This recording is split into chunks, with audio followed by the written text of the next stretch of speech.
here. We're here at Woohao Chinese restaurant. And honestly, the last time I was here was like 20 plus years ago, and it was called Feng Wong back in the day. We're here with our special guest today, Danny. What's up, Danny? What's up, guys? You're an honorary dad for today. Another father of the game. What game would that be? The Disneyland game, the basketball game. You're speaking our language. Yeah. The foodie game. I've been hooping with Danny for more than 10 years, and he's another Disney head. So, we figured food, basketball, Disney. If you're friends of Disney, you're friends with us. Absolutely.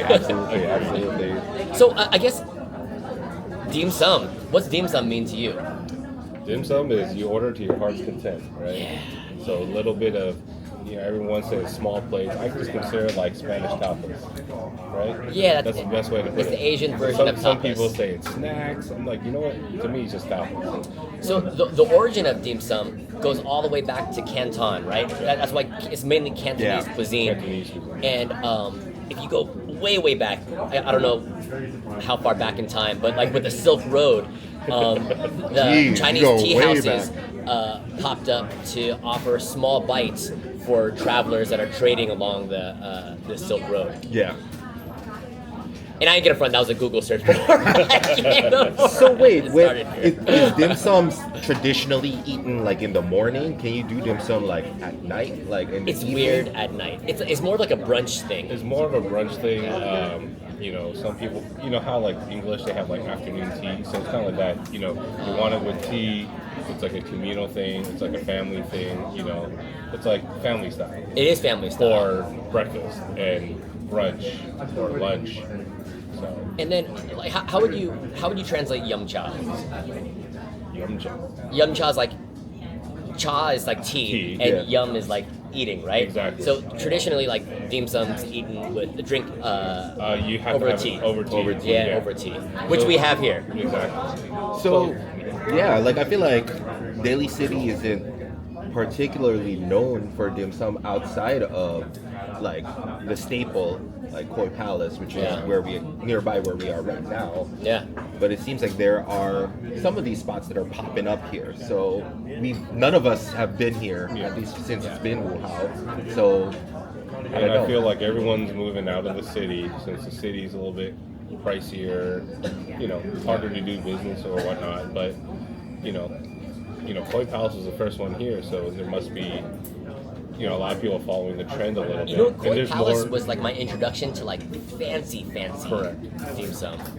So what made it Koi Palace elevated or fancy dim sum compared to some, mom and pop situation? I think it's two things. It's the quality and elevation of the ingredients, but also the ambiance you get like when you step into the restaurant. Correct. When you see like gold and jade and marble, So for me, this type of restaurant is more like your mom and pop. Like something you'll go maybe once a week. Or whenever, where Koi Palace is more of like your banquet style, like where you go for weddings, celebratory, like red eggs, that kind of like red egg and ginger is like when kind of like your set, your 10-course meal. It's not 1 year. It's like 90 day. What's it? Red egg 30 day? 100 days. Okay, I gotta get checked a little bit on my tradition.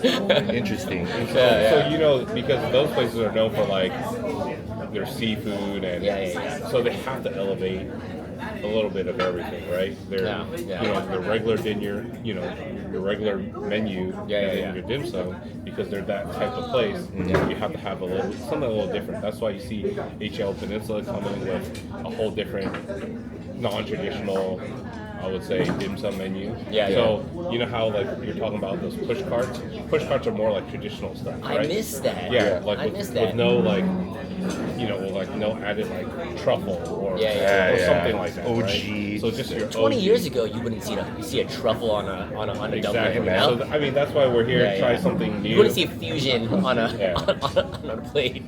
Absolutely. So first look in terms of the menu, and we haven't ordered just as of yet, right? Yeah. How does it look? Like first impressions in terms of what we've seen thus far. It looks very traditional and classic. Classic, I like. I mean, you have like the necessary pieces, like the necessary dumplings and buns, and you know what? Not everyone does rice noodle rolls now. You have to have a special. You have to have like a little like machine. Have you seen that? How they make it? Yes. So like for like the rice noodle rolls, they're almost making like the noodle fresh, and they pour like this rice concoction. It's a special steamer. It's like a box. You need a special steamer box. Yeah. And to do it right, I mean, I want to try that. I'm excited about that. And a lot of fried items, right? Which is customary. And we're looking forward to trying some of these traditional and maybe some untraditional pieces. You mentioned something before, right when we sat down, in terms of like how the tea is being served. And I found that interesting, is how you legit check a spot in regards to this. I guess it's a light legit check, because I like when tea's fresh, and I looked in the teapot to see if it was fresh tea leaves versus tea bags. Yes. I mean, some places still use your Lipton tea bag. Yeah. Oh my gosh. So at least from the tea perspective, I think we're checking off a box. So we'll go ahead and try and order a bunch of stuff and see if it serves the palate, it satisfies the palate of some OG San Francisco guys over here. Oh gee, yeah, I'm feeling old. Okay, we'll check back in as some of the dishes start coming. All right. I guess we'll just go with like the classics that I like. Obviously, hagao shrimp dumplings. It's funny because when you say hagao, it's almost like siu mai comes immediately after. Exactly. It's almost like the same phrase. You can't say. You have to go hagao. Hagao siu mai, right? Even when back in the day when the ladies are pushing the carts, it's always like a hagao siu mai. That's where it came from. It's in the same breath. I mean that. Yeah. I grew up with the carts, and it's always hagao siu mai. Yeah. So that's what I grew up with. So. And then what's the third one? Hagao siu mai. You always have to have a rice roll. I personally like char siu. Barbecue pork. Yeah. Just because I always get the shrimp on the dumplings, so I normally go for that. You know, the interesting thing I learned about like char siu is that my buddy had a restaurant on Clement, and they don't make the char siu there. And like sometimes a lot of guys will just like order from someone that actually barbecues. Correct. So like one time I was at my friend's restaurant, D.A.D.S, over on Clement. He's like, "Oh, don't order the char siu today. It's not fresh, you know." So it could be a coin flip, right? It can be. But I like a good char siu. What else is there? I'm a sucker for the bean curd skin roll. Yeah. Not a lot of people good. like that. That's just kind of my thing. Let's see, what else do they have? Oh, you got to have the chicken feet. The chicken feet. That is a classic. And then everything else is free for all. What's cool is that everything comes in 3s or 4s. So like, if you're eating like with 2 people, then you sometimes don't get as much of a variety. But 3 or 4 is kind of like the magic number. Yeah, it's a magic number. Yeah. The cool thing about going to a new dim sum spot like this is that once you have a couple of dim sum spots that you go to, that's all you go to, you know? And then like you're very brand loyal to that. You never cycle through more than like 3 or 4. Tops. Yeah. Tops. Unless you're going for something more fancier or something with more room. Yeah, it depends on the occasion, right? It depends on the occasion. But for like a neighborhood spot like this, it's like once you're into this is really the only spot like you go to. This is probably like one of those spots where if you're working, you have an hour for lunch, you can come get in and get out, versus like the bigger name spots, you have to wait for a table. Yeah. Things might take a little longer, you know. Which goes back to the roots of what dim sum's actually supposed to be. Along the trade route, run in, grab a quick bite, and get out of there. Which is our use case for this specific video, so it's actually perfect. So. All right, the first 2 dishes are here. One thing I like about dim sum is that, and a lot of Chinese restaurants too, it's like the dishes start just coming when it's ready, you know? Yep. And that's the beauty of like family styles, like so you can eat it when it's as fresh as possible. Now that's looking real tripey, and I don't know if I'm gonna try that or not. but the steamed custard bun, it looks great, but it doesn't look like the picture. The picture had much more texture on the top. And this looks textureless. It's okay. But why don't you do the honors and be the guinea pig. It's heavier than I thought it'd be in terms of like the actual weight. Oh, okay. But I don't know if that's because of the weight of the bread, which I'm hoping it's not, or the weight of the filling, which I hope it is. Hey, go ahead and do a break in front of the camera, JC, on the inside to see what the goo is like. Oh my gosh. Oh yeah, I like that. Oh, that's good. Oh, it exploded. That exploded. Oh, that looks really, really good. I didn't even split it in half. It's already kind of. Looks really. This looks really, really good. This looks really good. That looks really, really good. All right, I'm not sure if you can catch that. Look at that. It's like molten lava. Here. Oh, I'm excited about this. I'm excited about this. Oh, it's gonna drip all on the bottom. All right, you got it. Okay. Yep. So. Oh yeah. That's good. Okay, the vinegar. Yeah, okay. Oh, you have the vinegar, red vinegar, Yeah. and ginger. Yeah. That's the xiaolong bao, feng jiao. From down. Okay. The eel bun. Oh, with the cute little pandas. Yeah, pandas. Okay. And lo mai gai. Lo mai gai. Okay. 有冇結辣啊？嚇？結辣。雞啦。雞辣。我攞嚟俾小龍蝦鳳爪糯米雞。 Coming in fast and furious over here.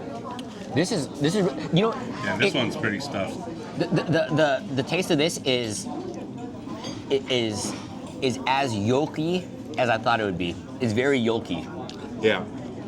So you know what the when you have like the yolk inside like the moon cake, it has that flavor of yolk. You know what I'm talking about? This one's a little different than what I normally get. It's almost slightly savory, right? Yeah, this one's more yolkier than the other places. The other places that I've been to lately, it's more sugary. Like it's almost like you could taste the. Maybe that's what this the one would be sugar like. crackle. If this one's a custard bun also. I bet this is gonna be sweeter. This one's not bad. I like it. I like it, and it's really filled to the brim. I like the molten lava yolk on the inside. I've had some, which maybe they're not the best. It almost felt like it was chalky as I was eating it. I don't know if you can relate to the texture. Like as I was eating it, it felt like it was just like almost dry, but it shouldn't be dry. So this was a good little start to our meal. I like it. That was a good start, Not for bad. sure. And you guys try a tripe. Which one? You gotta try the tripe. I always eat tripe. You should try. Eat it with a scallion. Yeah. Oh, that's a big piece. That's a big piece. I'll go for the big boy. What did you So what is it about the tripe that kind of turns you off? Is it Texture and funk. It's more the texture. It's not the flavor. Grab your soup dumpling. It's just not my favorite. And the ginger's for that. You could use it. I'm probably just gonna go with a little bit of vinegar. No, did you say the red vinegar? There's a red vinegar right here. Oh, Because that you know, on the usually Cantonese side, that's what they have. They have the red one. usually whenever I serve red vinegar, you can get like 2 or 3 little slices of ginger that's floating there at the top, right? On the Cantonese dim sums, for the soup dumplings, they don't really do ginger. They just do red vinegar. So that's the difference between when you go to like a Din Tai Fung or a specific dumpling place. So what is this one specifically? How did they describe it? It's xiaolong bao. This It is. Xiaolong bao, Cantonese style. All right. There you go. Okay. Everything okay? Yeah, good. Thank you. Thank you. Decent amount of soup. I don't know if you can see that.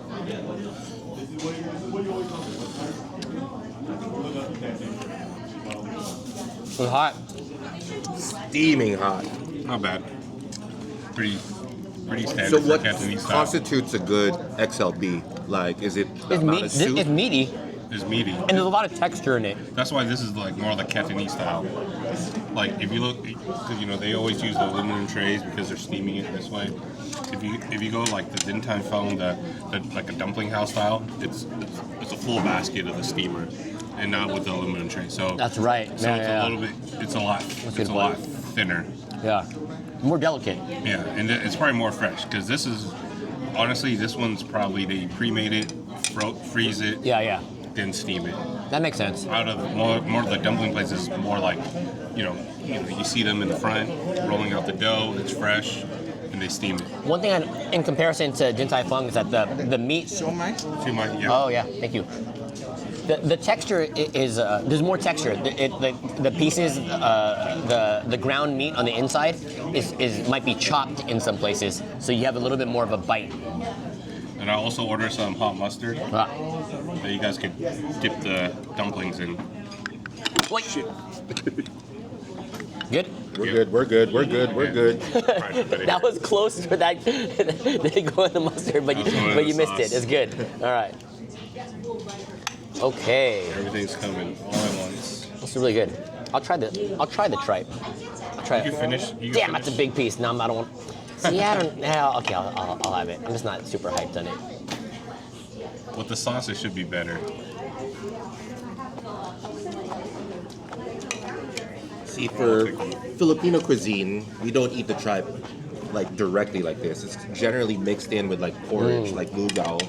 So it's a little bit less intense of an experience. You know, I don't hate it, but as I don't love it. Do you eat it with pho? No. No, you're not? Okay. Usually when I get pho, and even like in the beef stew, I usually pass on it. It's good flavor, not bad. It always got a little bit of It's not that too- funk we talk about, like that, It's the funk and the texture for me. right? Some Well, some people don't like the texture. It's like a crunchy thing. Yeah.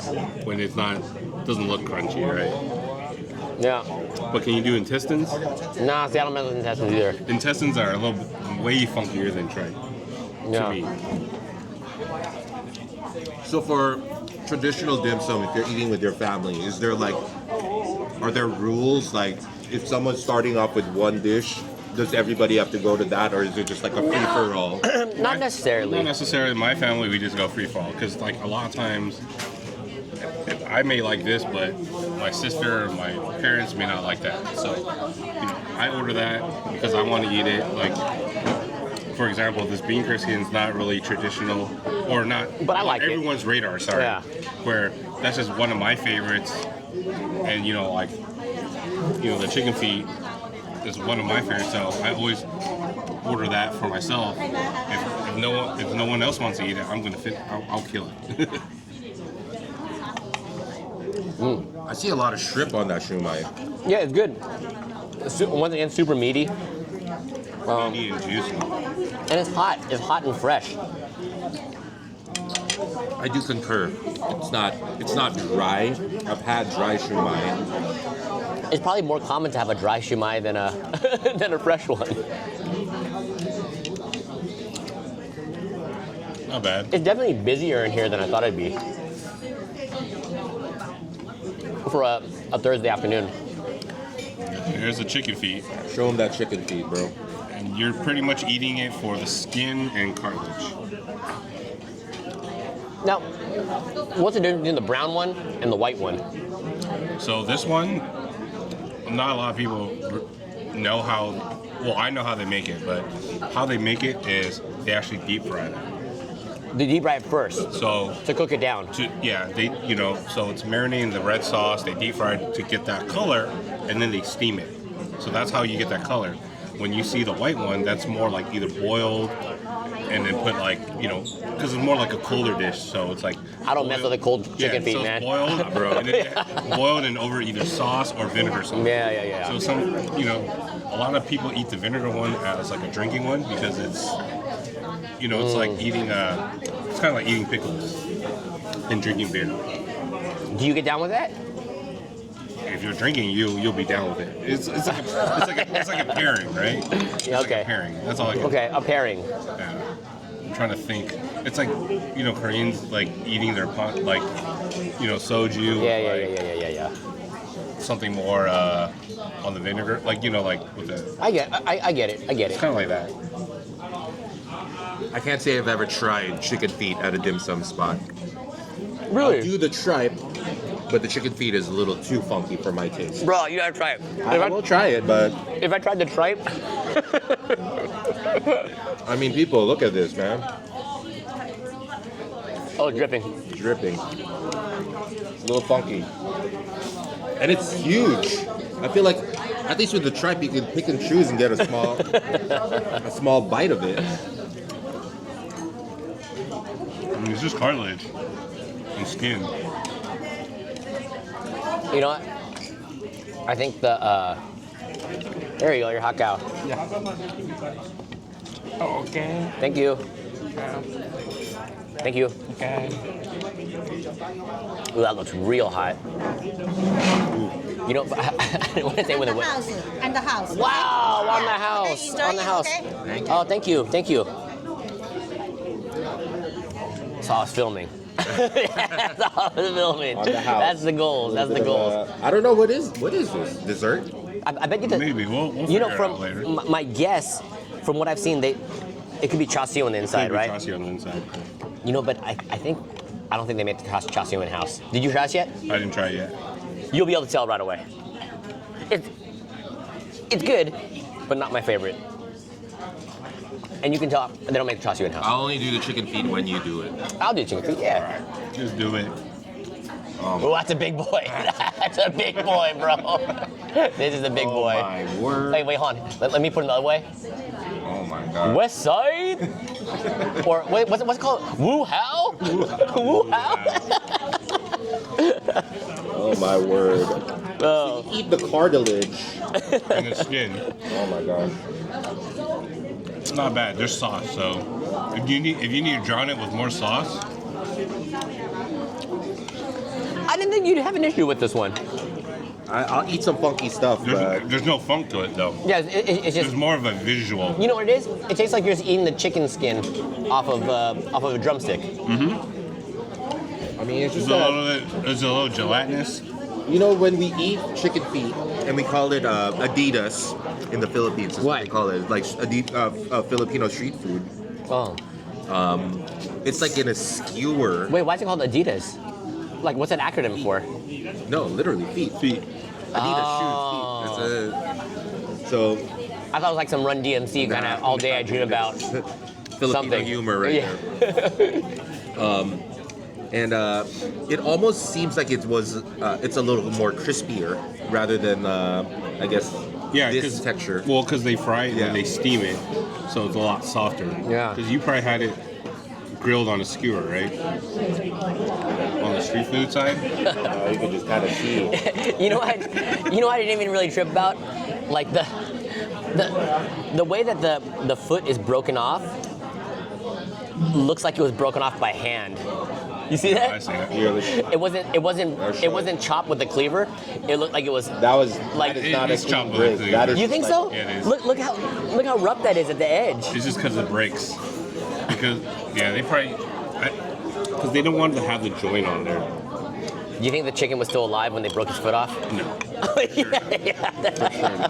For sure, no. See how the hagao is on this one. We're all over the place.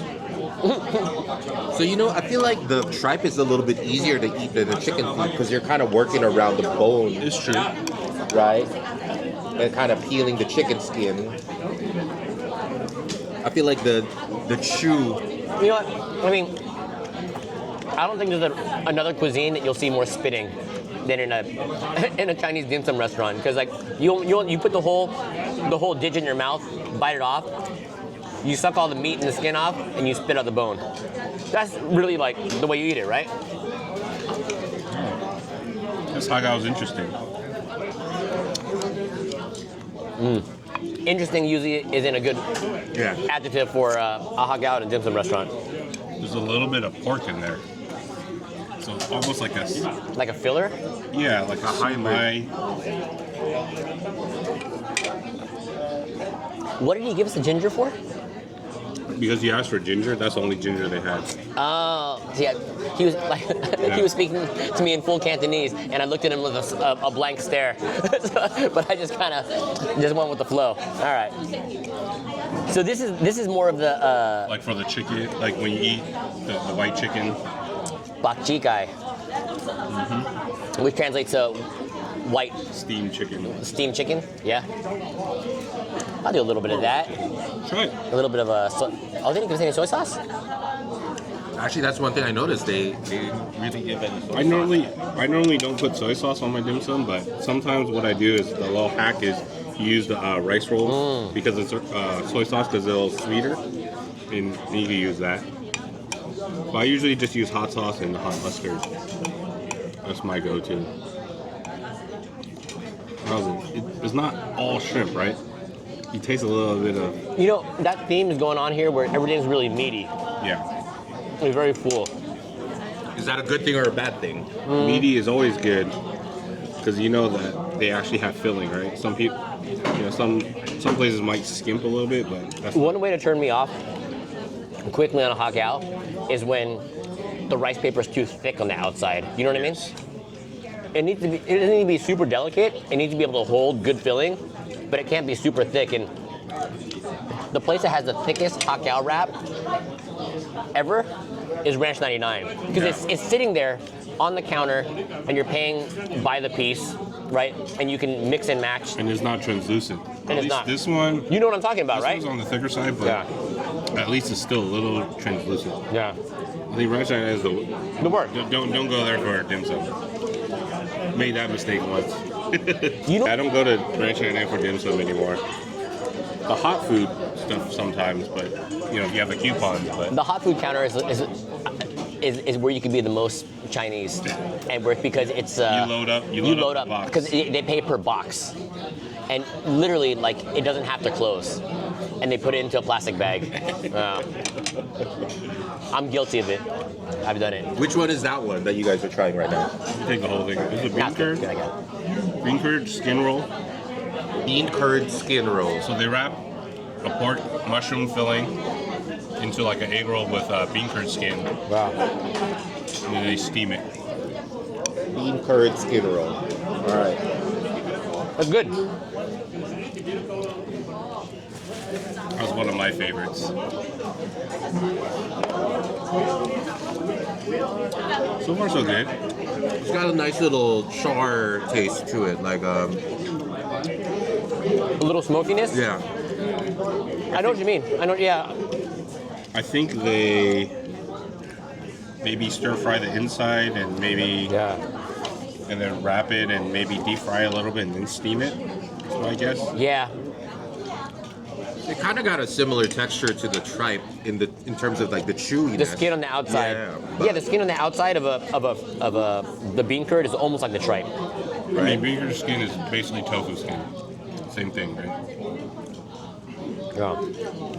All right. What else we got here? What do you call this? What's the traditional name for this again? Shenzhen Bao. Shenzhen Bao. Yeah, I say it in Mandarin because that's what I grew up with when I first saw the bun. So what is Basically this? a pan-fried bun. Pan-fried bun. And this is You know, more... it's not as heavy as I thought it'd This be. is more on the like a regular bun style versus dumpling style. Oh, it looks almost like a gai bao. Yeah, it's probably pork. It's chicken. though. It looks. Oh yeah, it's probably pork, but it looks like it could be chicken. You eat it commando? No sausage No or nothing? thought. It's just a bun. At the end of the day, it's just a steamed bun that's pan-fried. So that's the direct translation. You know what? It's a little better than I thought it'd be, but it's not like amazing. I need to order it over and over again. You know? I like the sweetness of like the dough. Oh, now, yeah. But if you try the ones at the dumpling house, it'll change your life because it's essentially a soup dumpling that's pan-fried. Yeah. See, that's what I want. With all the juice. That's what I want. That's what I want. That was a life changer for me. Not bad. It was good, right? It was good. But it does have a little bit of the gai bao vibes. Yeah, it does. You know what I mean? thought it was pork, but I think it's chicken and shrimp. Maybe a little bit of ginger, a little bit of green onion, maybe a little bit of chopped cabbage in there. And the ginger is not overpowering. Yeah. I feel like it's just a nice complementary flavor to things. Did you try the rice ones yet? I did. You either do the buns or the rice. I want to try the rice. Just take the whole thing. Yeah, then we'll split that one, yeah. So what is this exactly? Rice? Hey, what's the difference between a lo mai kai and a jong? Jong is wrapped differently during the festival. Okay. Essentially, it's almost the same ingredients. Well, my guy actually has chicken, obviously. Right. Jong, Because gai being chicken. Jong always will have. It's almost like a mooncake. It has to have like the salted egg, and then whatever other ingredients. Like a pork fat or something, and like a and peanut or something. Yeah, peanuts, pork. Some people put duck in it. Oh, yeah. You know, some people get a little creative, but oh my guy is mainly just. Some have egg, some don't. You don't have to have the egg. This but one has obviously you have to have the chicken and the Chinese sausage. Oh, and lap chong. Yeah. It looks good. What do you think? No, this is one of my go-tos. That's it. at a dim Yeah. sum spot. Yeah. It's a lot of people's go-to right. because it's, sometimes you miss the rice. Yeah. In you're eating all the little small dishes, and some people want the substance for the rice. Then that's one of them. My family, sometimes what we do is, if we don't order that, but if it's like a big family, like 10 plus people, big table with the lazy Susan, a lot of times we'll do like either fried rice or fried noodle or something, or even porridge to complement all the smaller dishes. Yeah. Something that's kid friendly too, to fill up the kids, right? So we'll be a panda. Let me see what this exactly is. Oh, it's heavy. Just I like wonder if the other one. it's gonna explode. You think like the other one? Oh, all right. No, that's more custardy. So this is more of the custard instead of the lava. This is gonna be sweeter for sure. So it looks like the weight is mainly in the custard, in the filling. Nice and cute panda vibes. I wonder what that thing is. Is it just? Is it something? Is it a fruit? What is this? What is this? Is dough. It's the black. It's colored dough. Yeah, for sure. Yeah. Okay. But it's effort. It's extra effort. They don't have to do it. This would be really like almost like a. This is a custard bun. Yeah, but it's like to differentiate between like whether it has like barbecue pork filling or custard. Sometimes they'll put like a red dot for barbecue pork, or they'll put like a yellow dot for a custard filling, so In this case, they put a panda. Yeah, in this case, they made it a panda. Not too sweet. It's good. It's not too dense either. I like that they fill it with a lot of stuff. Custard. Again, we've had other spots where they just kind of put just a tinge of filling there. This is good. I like that. It's good.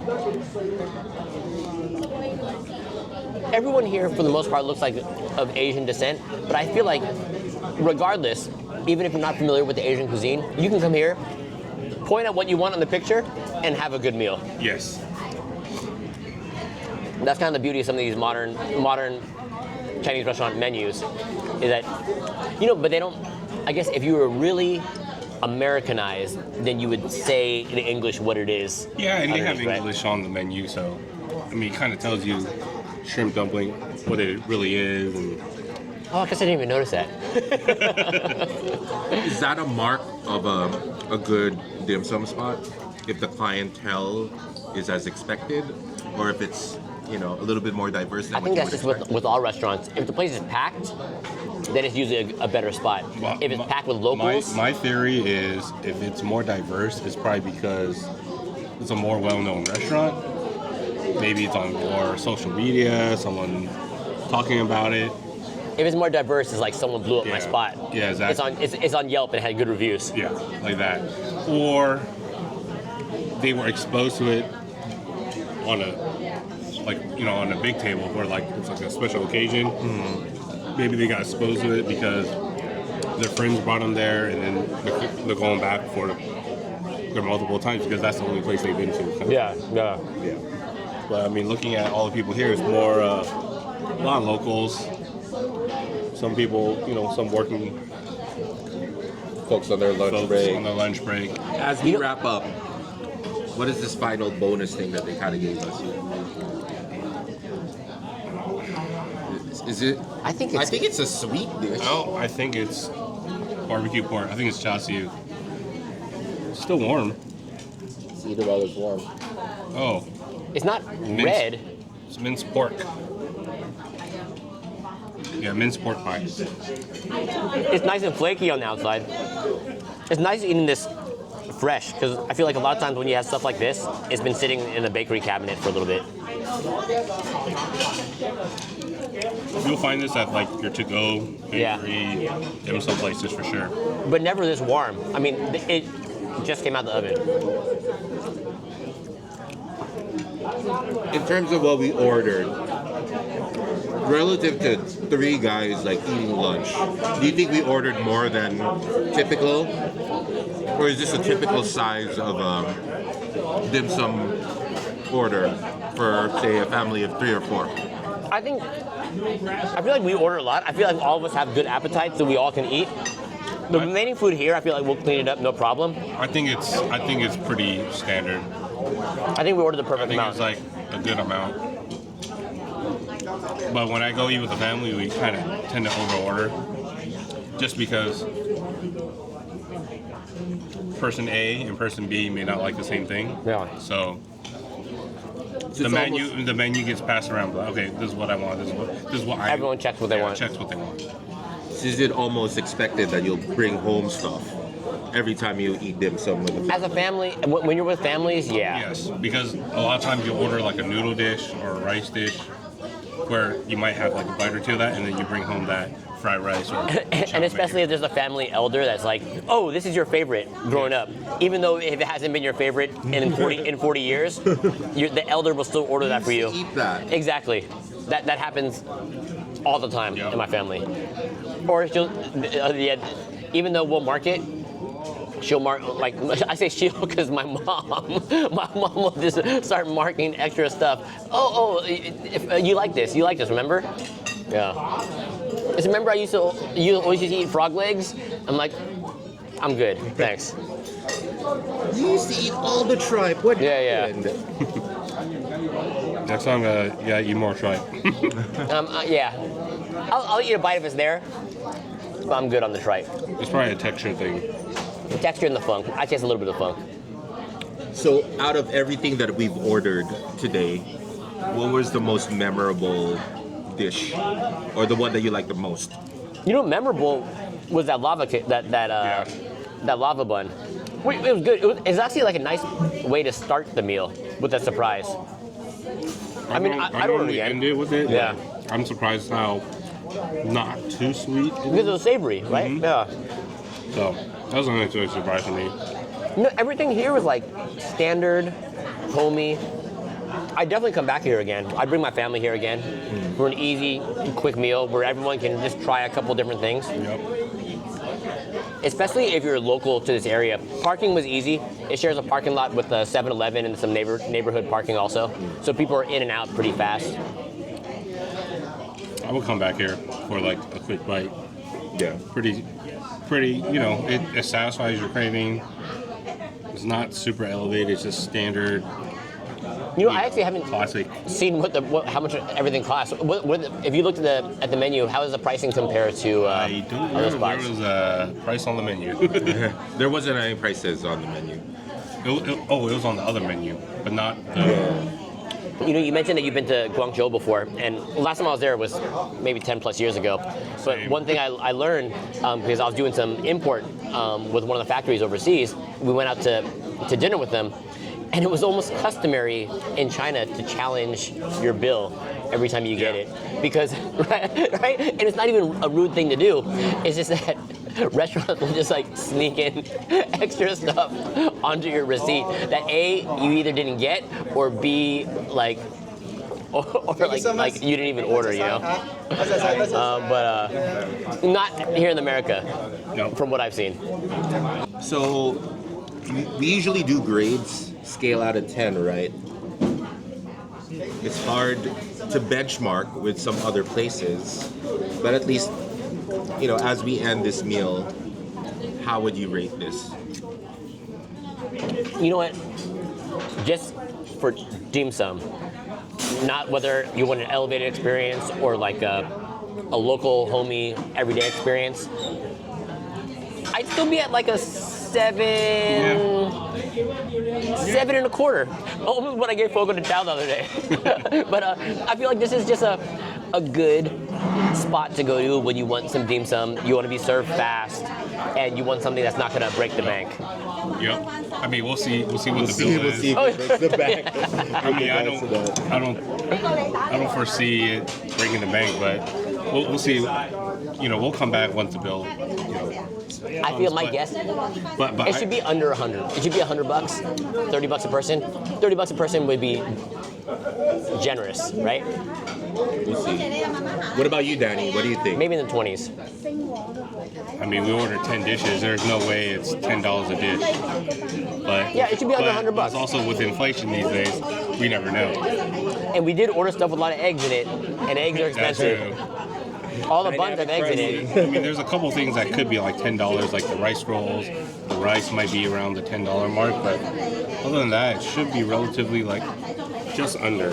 You know, I guess some places still use like stamp. You ever, yeah. Like This one they just mark it off. I like, and that's one thing you see more like with the push carts, where it's like there'll be like 3 different price tiers, and the lady with the Yeah, like small, medium, large. yeah, large, and they just have like a little stamp to just mark on your tab. But I thought this was a solid, you know, to satisfy your dim sum craving. Yeah.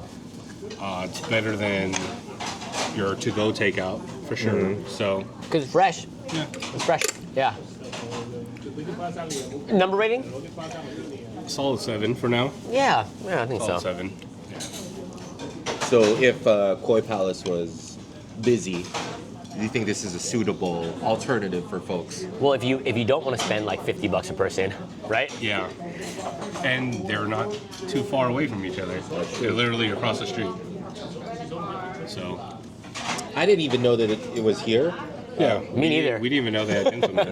Exactly. So to know that there's a spot like this here in Daly City. And that's cool about trying new places, you know, giving spots a chance. Yeah. And I concur with the grades. I do feel like it's more on this 7-ish scale. You know, we've gone to some places like Palette Tea Garden, which is a little bit more elevated. Obviously, the price point. Palette was awesome. I was very, very impressed by Palette. It's also Koi Palace. Yeah, it is. Like I like Palette better than Koi Palace. Yeah, because they do it a little differently. It's a little bit more modern. Yeah. I like modern Asian elegance. I like that vibe. I think you like that. Yeah, I like that They'll vibe a charge lot. you for that. They'll charge you for that. Yeah. So that's what I'm saying. It's just like sometimes if you don't want to go all the way to San Mateo and get that elevated experience and you just want to get something like Wow, this, yeah. not bad, you know? But Stone's throw from where we live. We cleaned up a whole plate of clams at Palette. I remember Yeah, clams. we did the whole plate of clams Right, charged because no one else. friggin' That was like $30. I think it was $30 I per remember plate. having the Wagyu fried rice. That was, Yeah, we ordered that off. was It not- was expensive. that was not cheap. It was expensive.